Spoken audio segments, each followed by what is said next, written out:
Bonjour à toutes et à tous, bienvenue au Café de la Librairie Dialogue pour cette finale départementale des petits champions de la lecture. Bienvenue à nos 6 participants. Le ou la gagnante sera invitée à la finale régionale qui aura lieu le 7 mai à Rennes. Je vais laisser Anaïs prendre place. Alors on a un peu de public, d'habitude l'échauffement ça se fait pas en public. Donc ceux qui veulent faire l'échauffement avec nous ont le droit, mais les participants peut-être de venir ici, comme ça on a de la place. Ok, on lâche bien les mains, on peut secouer comme ça. On relâche les épaules. Et là on monte les épaules. Voilà, super. Oh, allez-y sur la voix. Hein. C'est vraiment pour s'échauffer pour tout à l'heure. Donc, oh, et on remonte un peu le son à la poitrine. Ah. Les chaussettes de l'archiduchesse sont-elles sèches? Déjà, on va dire ça.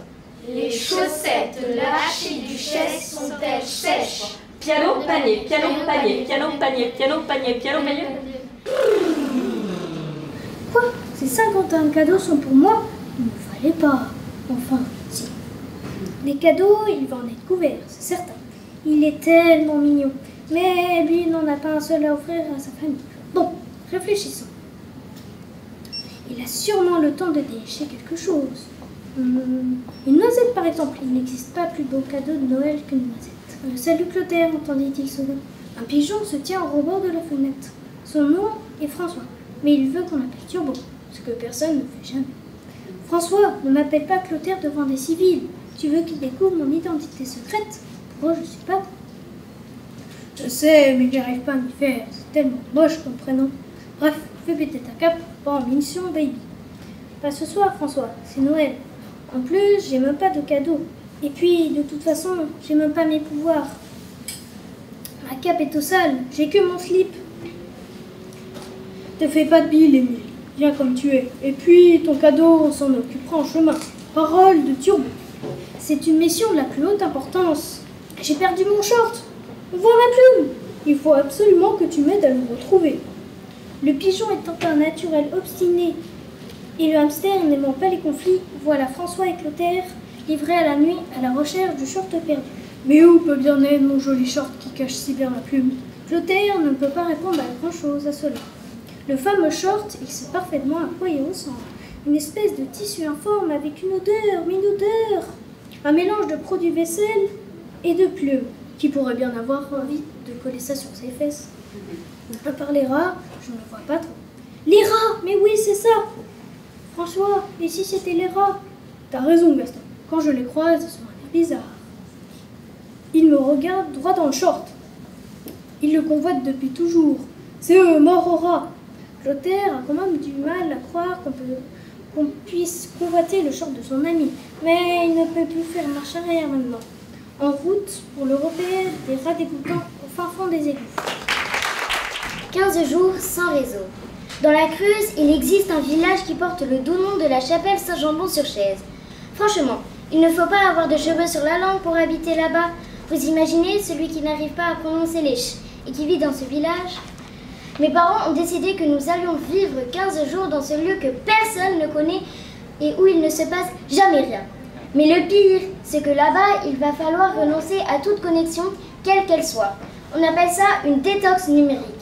Adieu réseau, adieu ordi, adieu console, adieu portable, adieu vie moderne, adieu mes fidèles followers, adieu mes contacts, adieu mes copines chéries, bonjour vacances pourries. Serez-vous toujours là à mon retour d'entre les morts?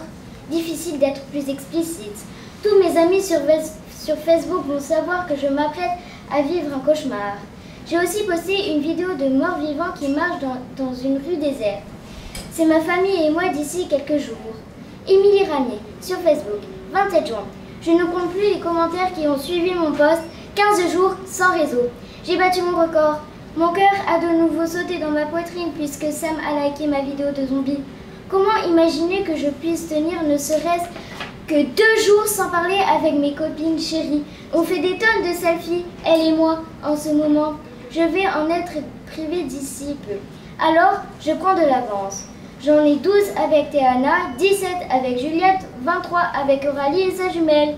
J'ai même posté sur mon compte une photo avec Alice et pourtant j'ai du mal à la supporter. C'est dire, j'ai beau réfléchir, je ne vois pas comment on peut vivre sans être connecté avec les gens qu'on aime.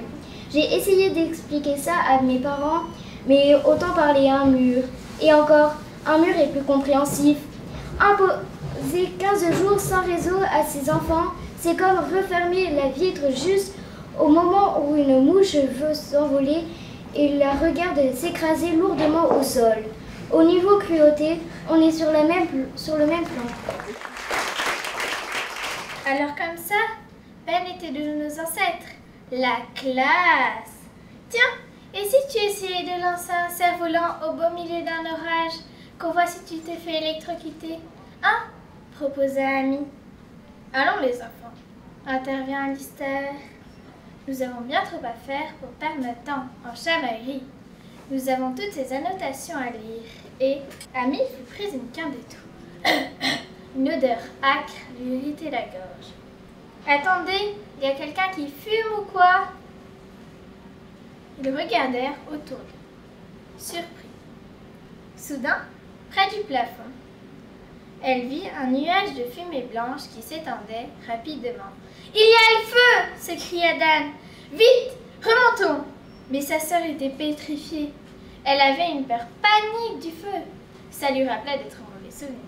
« Viens !» ordonna-t-il en l'attirant par le bras. « Et Saladin, il faut qu'on le trouve !» Elle s'anima enfin. Elle ne pouvait pas abandonner ses pauvres chats. « On n'a pas le temps !» cria oncle Alistair. « Sortons d'ici tout de suite !» La fumée leur piquait les yeux. Ils traversèrent la bibliothèque en rampant, cherchant désespérément une autre issue. Oncle Alistair s'était volatilisé. Les flammes dévoraient les étagères, bois et vieux papiers réunis. Amy se redressa en s'appuyant sur une table où elle trouva le coffret à bijoux. Ne vous arrêtez pas pour prendre vos objets de valeur. C'était l'une des premières règles à suivre si on voulait sortir vivant d'un incendie. Qu'importe, elle coinça la boîte sous son bras avant de poursuivre son chemin. La chaleur était suffocante. Les cendres voletaient dans les airs. Ils avaient l'impression de respirer un brouillard toxique. Cruc de David Walliams. Puis l'infâme étape des 8 ans et la bruyante étape des 9 ans. Vous pouvez me croire, cette année-là fut très, très bruyante. Tous les matins, Myrtille réveillait ses parents en hurlant. « Ouin, je veux un nounours! Ouin, je veux un poney! Ouin, je veux une valise pleine de sous !» La fillette faisait un tel boucan que la petite maison de la famille Gutmann en tremblait carrément. Clac, clac, clac. Les livres tombaient des étagères. Fouille, boum. Les cadres se décrochaient des murs. Paf, cling. Des bouts de plâtre pleuvaient du plafond. Plof, plof, boum. Les pauvres monsieur et madame Gutmann se réveillaient en sursaut. Vlam, vlam. Au fil des ans, tant de cadeaux de ses parents s'étaient entassés dans la chambre de Myrtille qu'il était devenu difficile d'y entrer ou d'en sortir. La fillette en demandait encore, encore et encore. Et elle en recevait encore, encore et encore. Myrtille avait reçu au moins une chose pour chaque lettre de l'alphabet. Animaux, une ferme jouet pour accueillir un élevage d'1 million de fourmis. Boomerang, un modèle qui ne revient pas. Myrtille l'avait perdu dès son premier lancer. Clochette, la fillette l'avait accrochée autour du cou de sa mère afin de la localiser plus facilement. Dalmatien, dog et compagnie, des accessoires de toilettage pour les chiens qu'elle n'avait pas, n'avait jamais eu et n'aurait jamais. Elle fait parfois un lutin. Figurines, tous les rois et reines d'Angleterre, de 1066 à nos jours.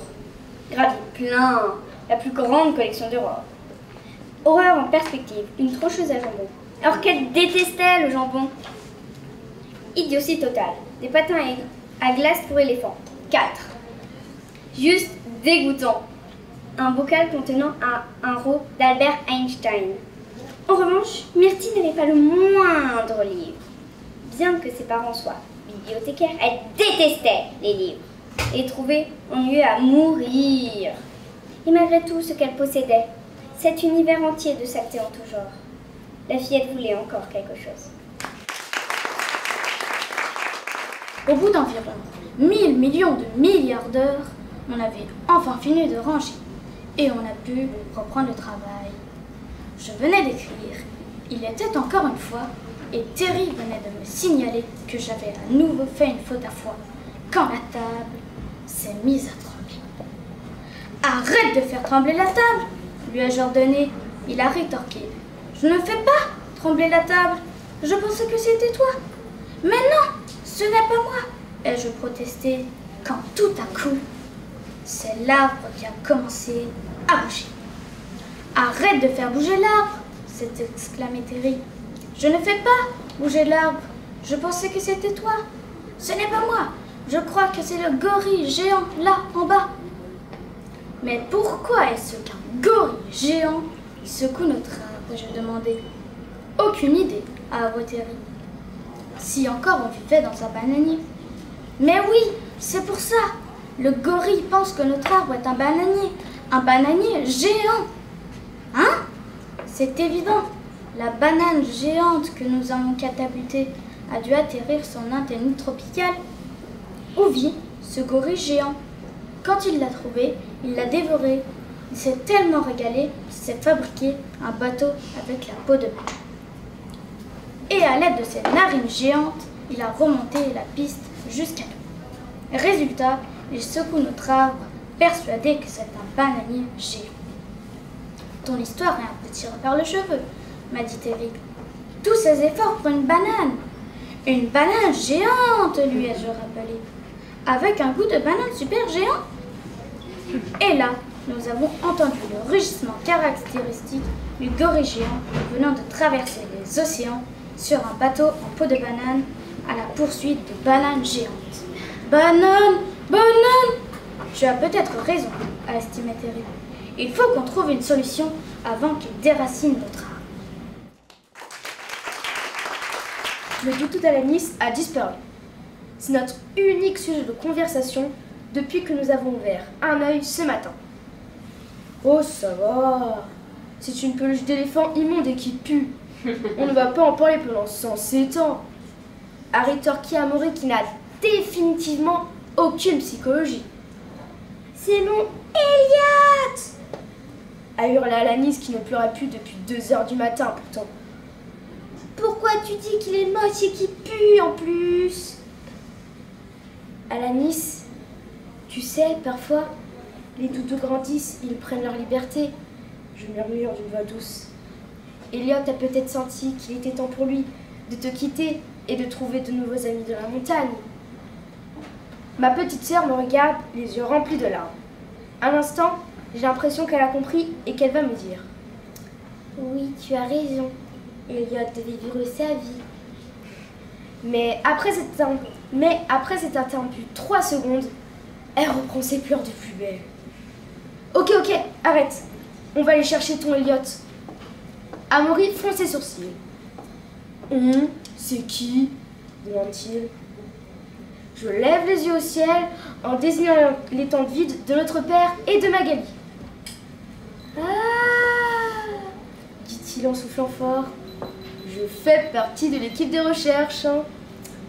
Notre petite sœur nous dévisage en essuyant son nez et ses larmes sur sa manche.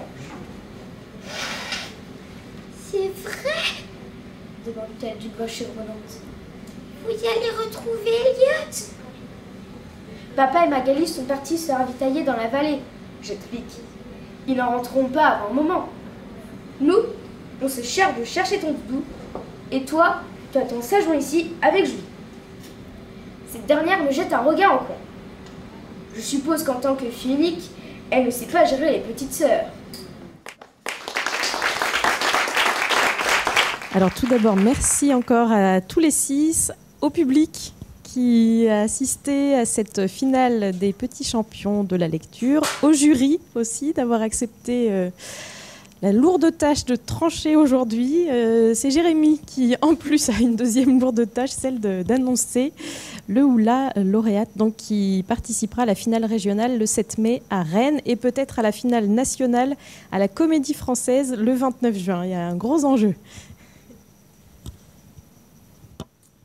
Oui, donc effectivement, c'était pas simple de trancher entre toutes ces lectures. On tient d'ailleurs ensuite à revenir sur toutes les lectures pour dire ce qu'on en a pensé, parce que vraiment, il y avait plein de choses positives.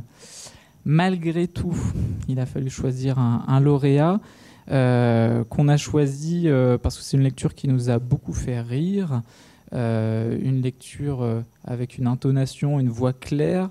Le candidat avait une posture vraiment engagée, bien ancrée, et puis surtout beaucoup de spontanéité, avec une interprétation très naturelle, sans être dans le jeu, dans la théâtralisation. Et c'est pour ça que nous avons choisi comme lauréate Fleur. Tu peux nous rejoindre si tu veux. Félicitations Fleur.